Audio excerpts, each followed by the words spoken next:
When we see drinking and family getting together, we also a lot of times see an uptick in domestic related arrest, right? So whether it's husband and wife, brother and brother, sister and sister, father and son, mom and daughter, father and daughter, mom and son, whatever it may be, the amount of fights that we see on a domestic basis goes up tremendously during the holidays, which brings us to an interesting fact of what happens. So let's just say it's a basic fight, a misdemeanor fight, right? Just a battery, maybe someone slapped or punched, but there's no weapons or anything that would make it a felony.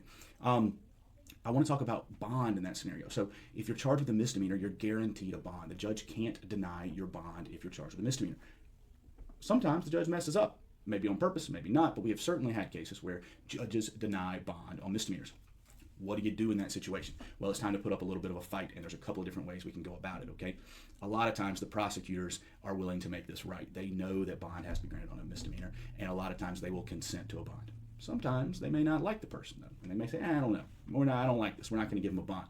In which case, you can try to get back in front of the judge who denied the bond, and if they're willing to let you get in front of them quickly, they may realize they messed up and do the right thing. They may not. If they don't, and we have done this successfully before, you may have to file a habeas corpus petition. That is a type of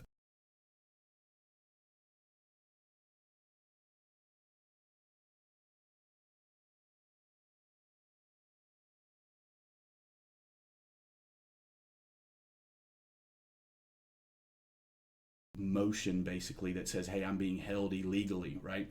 And we have to argue. This gets you into superior court with a judge who's not going to be the one who handled that first appearance in most cases. And at that point, on a misdemeanor, you're going to end up with a bond. The judge is going to almost always, I've never had a superior court judge in this scenario do that. And oftentimes, the case isn't even going to make it that far. Once the sheriff who you're going to serve with this habeas and the prosecutors find out about it, a lot of times they're going to realize, oh crap, this guy is being held illegally, and we got to do the right thing and get him out of jail.